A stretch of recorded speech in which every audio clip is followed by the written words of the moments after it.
Meus irmãos, a paz do Senhor Jesus, mais uma vez, um grande prazer, uma imensa satisfação voltarmos à nossa aula, no módulo Antigo Testamento 2.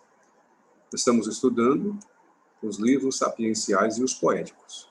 Hoje nós vamos falar de mais um livro dessa categoria e um poético.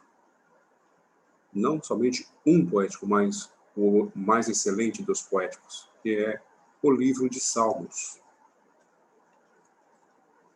No nosso livro, na página de número 143, traz o assunto da nossa aula de hoje. Algumas evidências, nós vamos ver também quais são os tipos de salmos que foram compilados e algumas observações a serem de suma importância para o aprendizado teológico. Para começar, nós temos que entender que o livro de Salmos está dividido em 5 livros. 5 livros. O primeiro livro compreende do Salmo 1 até o Salmo de número 41. Do Salmo 42 até o Salmo 72 é o segundo livro. Do Salmo 73, Salmo de Asaf, até o Salmo de número 89 é o terceiro livro. Do Salmo 90 até o 106, quarto livro. E do Salmo de número 107 até o 150, o quinto livro. Esses 5 livros formam o Psalterium, ou livro de Salmos. É claro que a palavra salmo, ela é uma palavra de origem latina. Nós adquirimos para o português esta palavra por ocasião da Septuaginta, a versão dos 70. Lembram-se? Quando os sábios, rabinos, compilaram do hebraico para o grego e traduziram essa versão do hebraico para o grego, ela assumiu o nome de Septuaginta, a versão dos 70. No original hebraico, este livro recebe o nome de Tehillim. Tehillim. E na Septuaginta, Psalmoi, e é de onde vem a nossa palavra salmos, saltério, uma coleção de louvores, uma coleção de hinos, uma coleção seria a nossa harpa cristã para o culto litúrgico judaico antes de Cristo. Porque há evidências no livro de Salmo que o último salmo a ser escrito, se não me falha a memória, Salmo número 137, ele foi compilado no século II a.C. Esses escritos, esses salmos, né, este livro, este rolo, melhor dizendo, estava incluso na descoberta de Qumran, lá no Mar Morto, nas cavernas de Qumran. Também foi encontrado, naquele grande achado arqueológico, o livro de Salmos. E lá verificou-se que o livro, que os Salmos estão, né, na disposição como nós a conhecemos hoje, e o Salmo 137 possivelmente é o mais novo de todos os salmos. O salmo mais antigo, 1500 anos antes de Cristo, é o Salmo 90, Salmo de Moisés, que foi um dos salmos escritos ali na província do Sinai. Muito bem, vamos continuar. O nosso livro traz aí algumas informações que é preciso, né, observar. São a respeito das datas, as datações desse livro. Uma fonte básica de informações a respeito da data e autoria de cada salmo são os subescritos encontrados em muitos salmos. De acordo com eles, os autores são Davi, os filhos de Corá, Asaf, Moisés e Salomão. Outros salmos incluem aí os salmos de romagem e os salmos de aleluia, a partir do 146 até o 150, que são os salmos chamados salmos de aleluia, que são de autoria desconhecida. Esses títulos, tomados literalmente, atribuíram muitos dos salmos ao início do século X, salmos de Davi, portanto, 1000 anos antes de Cristo. E pelo menos um deles no século XV, que é o Salmo 90, 1500 anos, como já disse, o Salmo de Moisés. Tem alguns significados e confiabilidade nos subescritos, não, nos sobrescritos, e alguns estudiosos questionam se os sobrescritos têm por propósito indicar a autoria dos salmos. É o que ocorre, por exemplo, no Salmo de número 23, que é Yahvé Roi, ou o Salmo do Pastor. Quando ele começa no hebraico, ele chama-se Mismor le David. Mismor le David. Salmo de Davi. Né? Esse le David, ele recebe algumas transcrições que podem ser interpretadas Salmo para Davi ou Salmo por Davi. Esse por e para dá um entendimento dúbio. Não importa. O importante é que a palavra de Deus está nos afirmando que é um salmo composto por Davi. É claro, na inspiração, na autoria, né, claro, humana, mas na inspiração divina do Espírito Santo de Deus. As datas dos salmos, já estamos vendo que alguns aqui até atribuem no período dos Macabeus, que é o período interbíblico, que compreende 400 anos aproximadamente antes de Cristo. Os primeiros salmos encontrados na arqueologia são do período ugarítico. Eles apresentam aí uma semelhança, né, um paralelismo muito grande com os salmos hebraicos. E aí há como já disse, as cópias fragmentadas dos escritos do Mar Morto, que foi descoberta aí no ano de 1948, por volta, né, da década de 40, e eles trazem as informações e trazem toda a compilação, né, fragmentada, é claro, dos salmos como nós o conhecemos hoje. Quais são os tipos de salmos? É isso que nós vamos também observar. Quais são os tipos de salmos? Nós vamos ver alguns salmos aqui no nosso livro, como hinos de exaltação, hinos de louvor a Deus, hinos de gratidão, cânticos de vitória, hinos processionais, que eram cantados, né? Hinos de procissão, quando eles eram cantados, também chamado cânticos de romagem, quando eles subiam para o templo, eles iam cantando esses louvores. O cânticos de Sião, que louvam a Deus, se referindo especificamente à presença de Sião. Cânticos que, quando eles estavam no cativeiro babilônico, eles foram compostos, esses louvores, para aspirar, né, o desejo de estar em Sião. Também tem os cânticos do reino do Senhor, os cânticos do reinado. Cânticos de aleluia, como já disse, que são os últimos 4 salmos, começam e terminam com a palavra aleluia, louvai todos ao Senhor. E também o livro para por aqui, mas há os salmos imprecatórios, os louvores imprecatórios. É quando o salmista, o compilador, ele, no seu louvor, ele pede a Deus que tome vingança. Senhor, vinga-me dos meus inimigos, mata os meus inimigos. Esses salmos são chamados salmos imprecatórios, ou também salmos das queixas individuais. Queixas individuais. Queixas da comunidade, né? Que é uma categoria de salmo, como está aí na página 145 do nosso livro. O salmo, por exemplo, o Salmo 74, que é uma imprecação nacional, um rogo, né, um pedido a Deus para que vingue o Senhor do malefício que foi cometido para com o povo. O Salmo de número 13, por exemplo, que quando o indivíduo orava por estar enfermo, ou era assediado por inimigos e precisava confessar pecados pessoais. Esse tipo de salmo também pode ser chamado de salmo imprecatório ou salmo de maldição, como é o Salmo de número 5, por exemplo, que também é um salmo de maldição, de imprecação.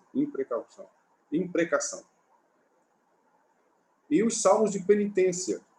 Não podemos esquecer os salmos do penitente. O mais famoso dos salmos penitentes é o Salmo de número 51. O Salmo de Davi, quando ele se arrepende, né, do malefício que causou a Urias e o pecado cometido com Betseba. Há os cânticos individuais, cânticos de ação de graças. Nesse salmo, uma pessoa louva a Deus por algum ato salvador. É o efeito do Salmo 116. É um cântico de ação de graça. Os salmos reais. E os salmos reais são os salmos litúrgicos, os salmos que são usados para cerimônias, são os salmos cerimoniais. E aí nós vamos encontrar nesses salmos reais, ou cerimoniais, os cânticos de casamento, que era cantado no casamento do rei, que é o salmo número 45, o cântico de coroação, que é o salmo 72, quando o rei era coroado, esse salmo era cantado. Uma oração para alcançar a vitória, quando o rei se dispunha para ir para a guerra, esses louvores eram entoados, que é o salmo de número 20, por exemplo. O salmo votivo, que o próprio rei cantava na sua coroação, um salmo de gratidão, é o salmo votivo, o salmo de número 101. Depois há os salmos religiosos, os salmos que estão na Torá, na Sefer Torá, no livro da lei, que são de ordem moral e religiosa, que é o salmo 1º e o salmo de número 127, que é o cântico do testemunho, também, que estão nessas subcategorias dos salmos da Torá, que é o salmo de número 32, que o salmista emprega a experiência pessoal da salvação divina para incentivar outras pessoas. O cântico de sabedoria, em que o salmista instrui o ouvinte na prática da sabedoria, é uma forma de provérbio, que é o Salmo 49. Depois temos os salmos oraculares, ou salmos proféticos, e nessa categoria temos vários salmos, salmo de número 82, salmo 22, salmo 14, salmo 16, que são salmos oraculares, ou salmos proféticos.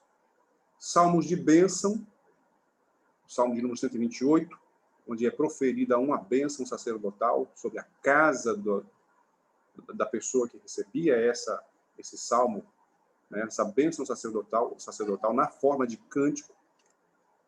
Depois tem o cântico de censura, que é o salmo de número 52.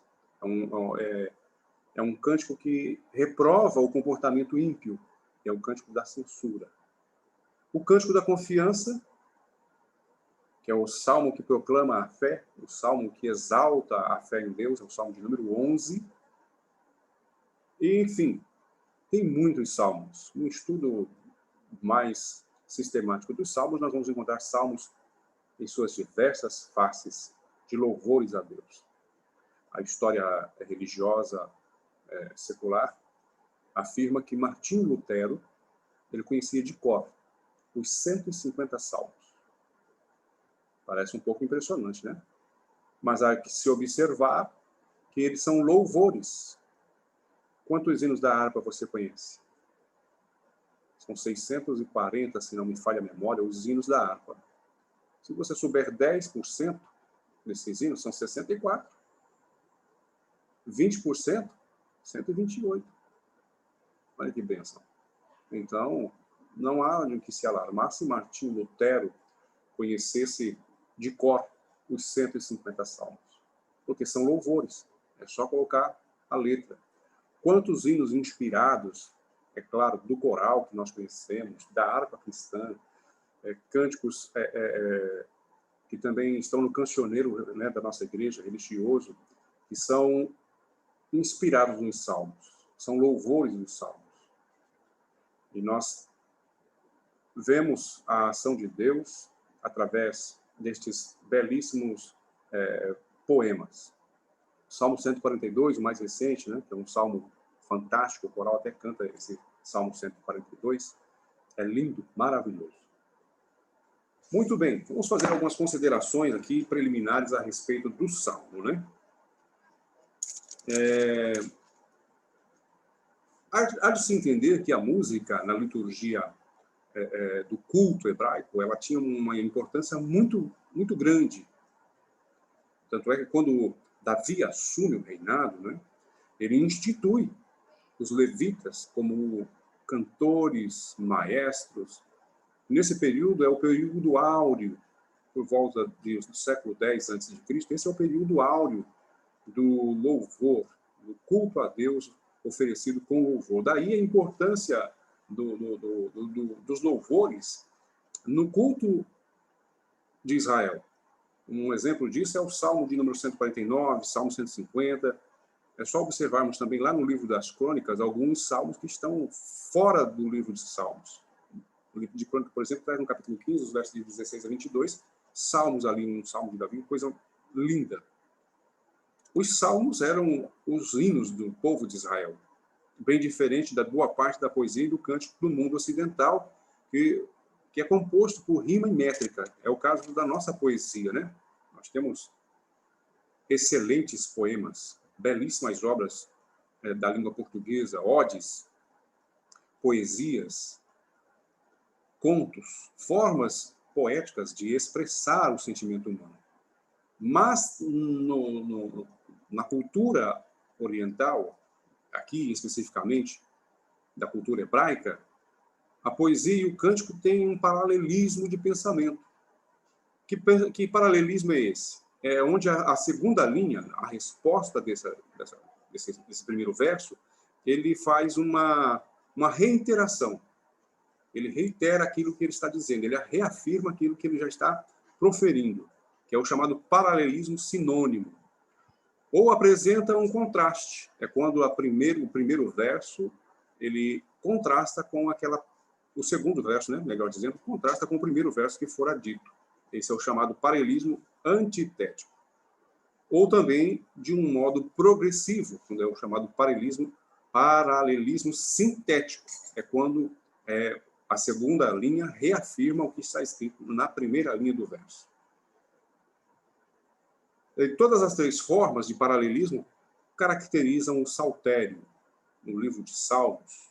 O salmo mais antigo conhecido é lá do século XV a.C., como já disse, que é o Salmo de Moisés, o Salmo 90.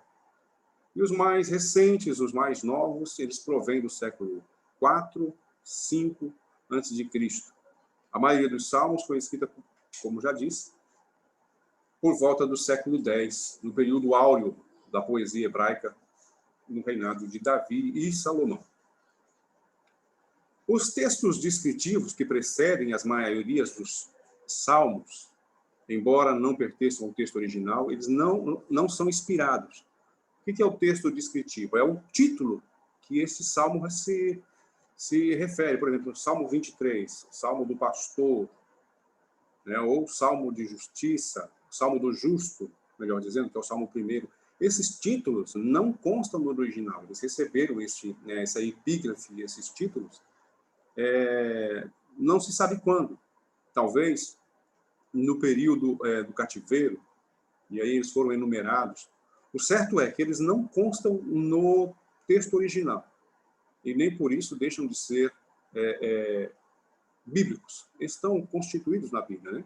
Mas não há inspiração quanto à titologia, né? Os títulos dos salmos. E como ele é antigo, né? Anterior à Septuaginta, não há por que menosprezá-los. Não há por que não considerá-los. Mesmo porque toda escritura ela é inspirada por Deus. Então, se os títulos estão também nos Salmos, também há uma inspiração nesses títulos. Embora alguém pense que não sejam inspirados, né? Há de se convir que se toda a escritura é divinamente inspirada, logo os títulos também o seriam.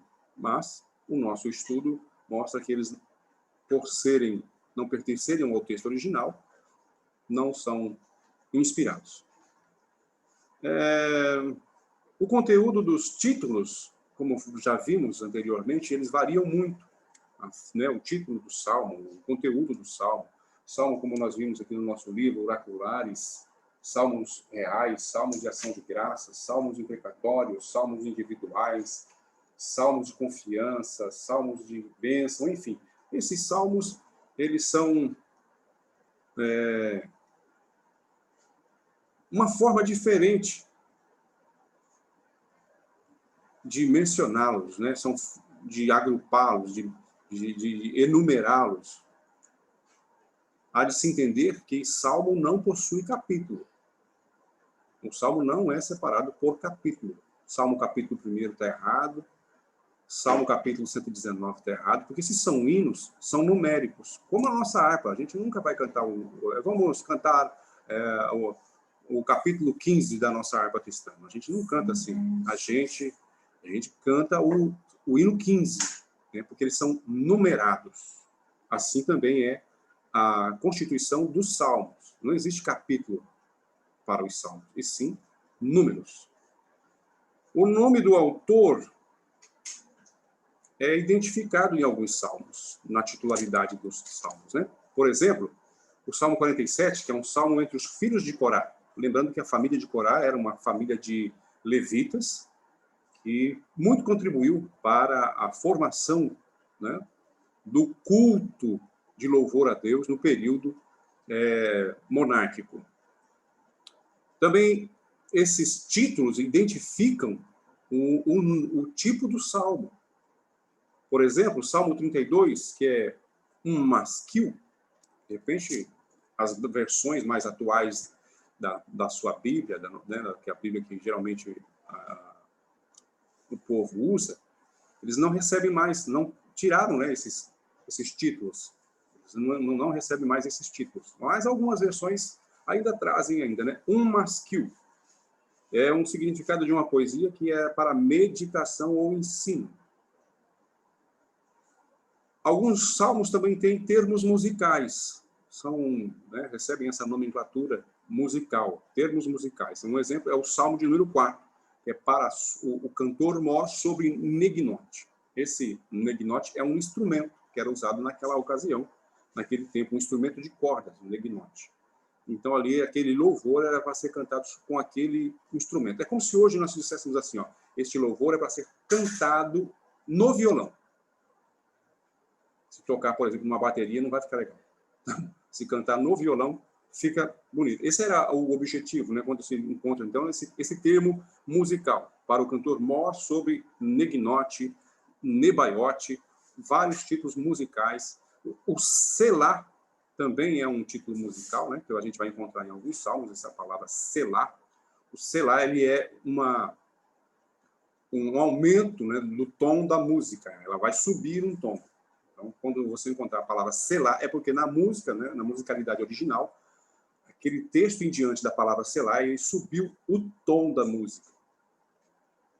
Continuando, também tinha algumas anotações litúrgicas, é o caso do Salmo 45, né, que é um cântico de amor, isto é, um cântico para casamento. Algumas noções, né, algumas notações históricas, que é o Salmo, por exemplo, o Salmo de número 3, um Salmo de Davi, quando fugiu de Absalão, ou um Salmo 51, quando Davi é arrependido por ocasião do homicídio e do ato que ele comete com Betseba. Nós vamos ver também algumas observações, que quase todas as Bíblias atuais, né, elas elaboraram algumas dessas evidências. E ele insiste em dizer, né, o autor do meu estudo aqui, que é o pastor Ronald Stamps, que esses títulos, essa titularidade, elas não são inspiradas. Qual é o propósito dos salmos? Os salmos, como orações e louvores, foram inspirados pelo Espírito Santo e foram escritos, de modo geral, para expressar a mais profunda intimidade, mais profundo relacionamento da alma humana com Deus, em relação ao seu Criador. Esses salmos têm essa vicissitude, essa informação. Gostou da palavra vicissitude? A virtude, né? Muitos foram escritos como orações a Deus, como uma expressão de amor, de confiança, uma forma de adoração, de ação de graça, de louvor, de um desejo maior de comunhão com Deus. A grande maioria dos salmos tem essa proeminência. Também, outros salmos foram escritos como cânticos de louvor. Você deve ter já visto alguns salmos que foram escritos como cântico dos degraus. Esse salmo, quando recebe esse epiteto, essa epígrafe, esse título, Salmo dos Degraus, é que para cada degrau do templo que o levita, o sacerdote ia subindo para o templo, ele cantava esse hino, ele cantava esse louvor. Então, eu queria comunicá-lo, e só reiterando, né? Nós estamos fazendo uma gravação caseira e, de vez em quando, nós vamos ter aí, né, um telefone tocando aqui no fundo, às vezes um barulho, um cachorro que late, enfim. Como já disse anteriormente em uma das nossas aulas, como estamos gravando em casa, essas coisas acontecem. Muito bem, continuando. Também há os salmos que mostram aqui intensa aflição, salmos de desânimo, salmo do desanimado, salmos que são compilados quando o autor estava em um período de aflição, um período de medo, de expectação, de humilhação, e aí ele vai clamar por livramento. Nesses salmos, nós vamos encontrar aí muito disso, um salmo de vindicação. Vinga do meu inimigo, cura da minha ferida, sara minha alma, até quando faço nadar o meu leito sob as lágrimas, que é uma forma de superlativizar, né, uma forma de oração, enfim. E, é claro, nós não podemos esquecer dos salmos messiânicos, dos salmos proféticos, como já citei anteriormente, salmo de número 14, salmo de número 22, salmo 16, salmos que trazem, né, no seu bojo, no seu conteúdo, a messianidade de Cristo. Essa antologia dos salmos, dos 150 salmos, ela compreende, né, uma gama muito grande de temas, revelações a respeito de Deus, revelações a respeito da criação humana, da criação da natureza em si, do pecado, do mal, da justiça, da santidade, de adoração, de louvor, de oração, de juízo, e também ele vai fazer alusão a Deus de um modo variado. Nós vamos encontrar os salmistas exaltando a Deus, mostrando a ele como ele é o Deus que cura, o Deus que é presente, o Deus altíssimo, o Deus que é o nosso pastor, o Deus que é a nossa bandeira, o Deus que é vingador, o Deus que é cheio de ira, o Deus que é amor, mas o Deus também que é cheio de compaixão, sua onipresença, sua onipotência, seus atributos indivisíveis, seus atributos morais. O povo de Deus também é descrito de várias maneiras. Há de se observar que nos Salmos o povo de Deus também é descrito de diversas maneiras. Como a menina dos olhos de Deus, como ovelhas, o mais conhecido é o Salmo 23, o Salmo do Pastor, como santos, como justos, como retos. Aquele Deus maravilhoso que tirou o seu povo de escorregar no lamaçal, escorregadio do pecado, que colocou os seus pés sobre uma rocha e que lhe concedeu um cântico novo, Salmo que assevera isso, Salmo 73. Deus dirige os seus passos e que satisfaz os seus anseios espirituais. O Deus que perdoa todos os pecados, o Deus que cura todas as enfermidades e o Deus que provê e promete uma habitação eterna. Nós temos isso nos Salmos. Um bom método de estudar o livro dos Salmos, eu gostaria de salientar isso aqui para os nossos irmãos, é fazer pelas categorias classificatórias dos Salmos. E algumas dessas categorias elas se sobressaem. Vamos lá. O cântico de aleluia, ou os cânticos de louvor, que engrandecem o nome, a majestade, a bondade e a grandeza e a salvação de Deus. Aí tem uma lista que você pode verificar. Os salmos de ação de graça, que reconhece o socorro e o livramento divino em ocasiões em favor do indivíduo, pessoalmente, ou em favor coletivamente da nação de Israel. E aí o irmão vai classificando os salmos. Essa classificação é uma maneira excelente de estudar o livro dos Salmos. Há algumas características especiais no livro de Salmos, eu também gostaria de salientar aqui aos irmãos.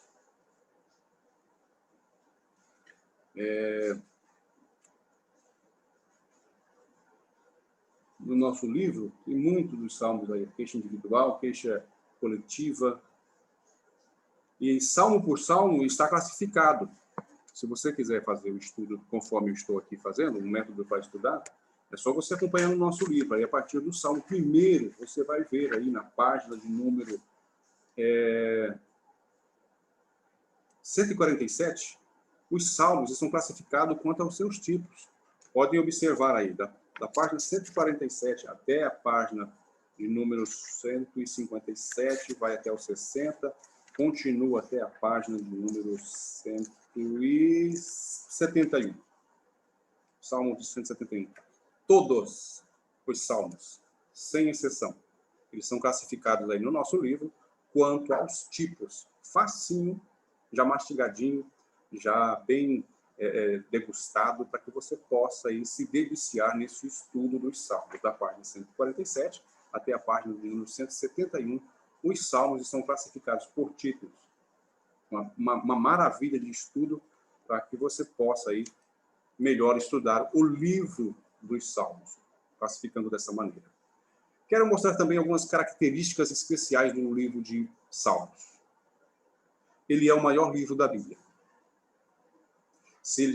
Como eu já disse, ele não recebe capítulo, ele não é dividido por capítulo, ele é dividido por número. Mas se ele fosse dividido por capítulo, nós poderíamos dizer que o Salmo de número 119 seria o maior capítulo da Bíblia. Se você ouvir ou ensinar que o capítulo 119 é o maior da Bíblia, está errado. Por ser um salmo numérico, como já disse. Então, se fosse dividido por capítulo, o Salmo de número 119 seria o maior. E também no livro dos Salmos, o menor, que é o Salmo de número 117. Só tem 2 versículos. Mas nós não podemos classificá-los na forma de capítulo, porque não está dividido por capítulo. O Salmo é o livro central da Bíblia. O versículo que separa a Bíblia do meio, né, bem central, o ponto central da Bíblia é o Salmo de número 118, o verso 8. E tem aqui um grande ensinamento para o homem. 118, verso 8, ele diz assim: é melhor confiar no Senhor do que confiar no homem.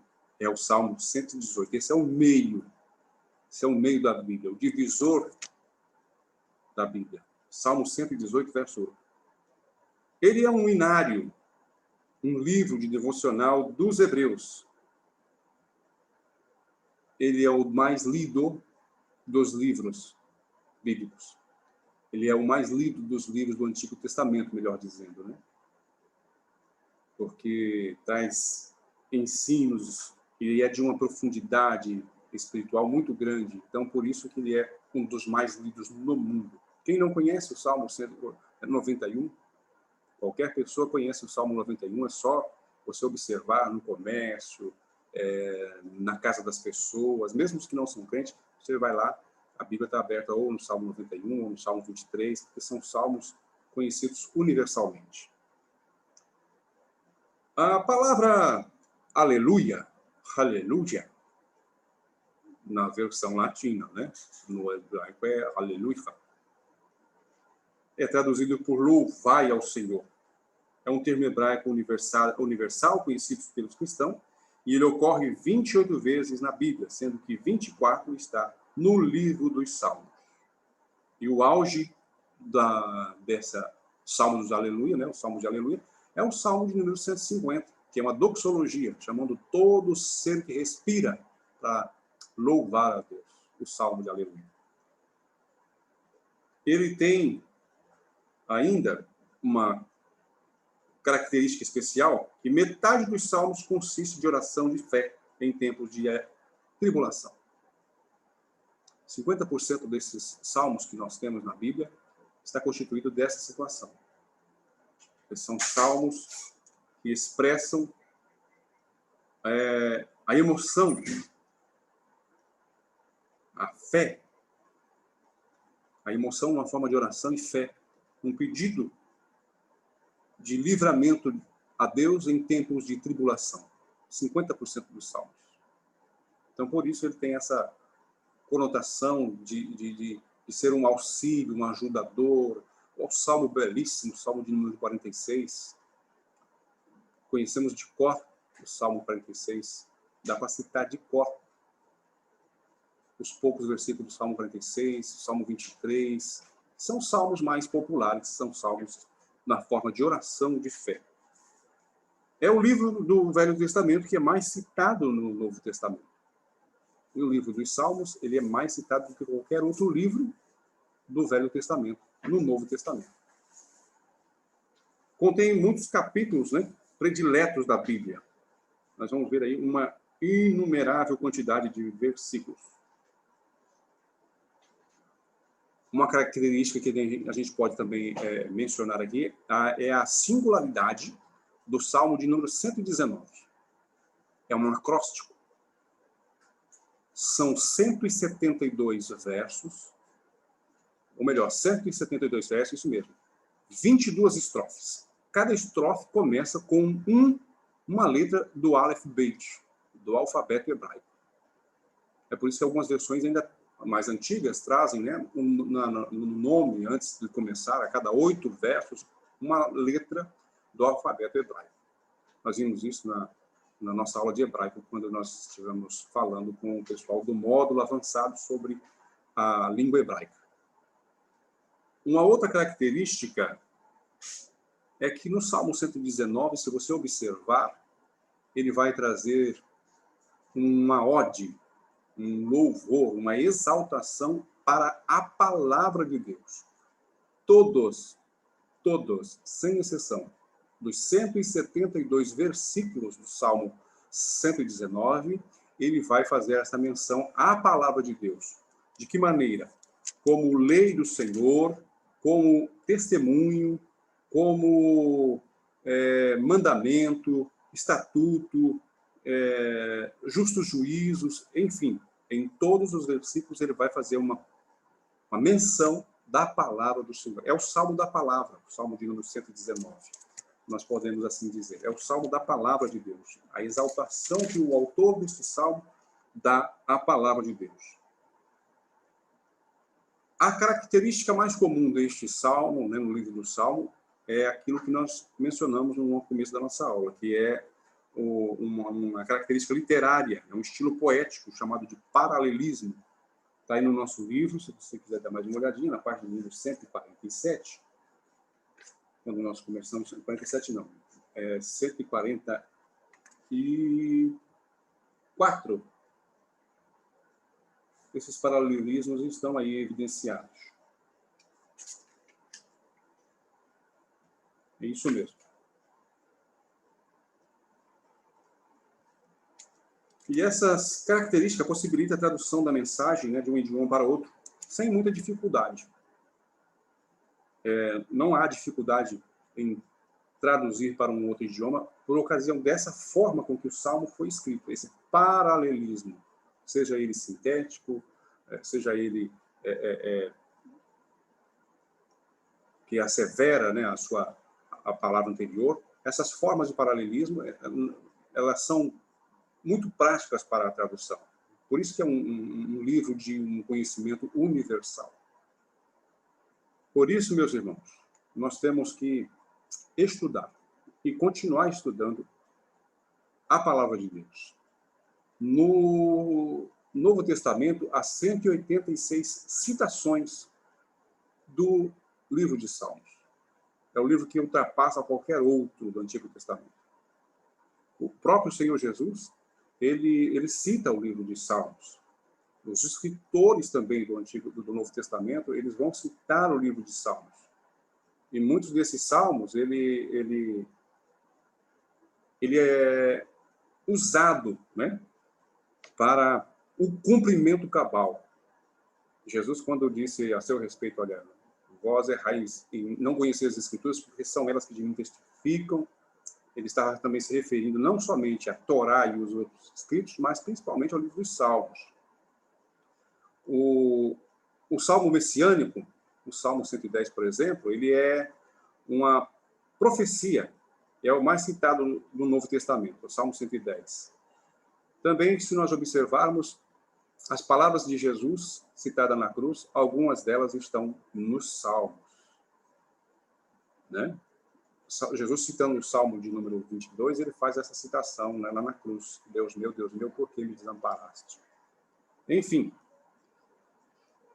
esse livro dos Salmos é algo que precisamos debruçar sobre ele, continuar estudando sobre ele. Essa nossa aula, esses 40 e poucos minutos que nós gastamos na nossa aula, não é o tempo suficiente para que a gente possa adquirir o conhecimento necessário. É necessário mais estudo, se faz preciso estudar mais profundamente as classificações e a forma, né, de escrita, a linguagem usual dos autores sagrados no livro de Salmos, em cada um dos hinos, na forma poética, na sua forma original, para que a gente possa ter um conhecimento maior e ampliado do que o livro dos Salmos quer passar para nós.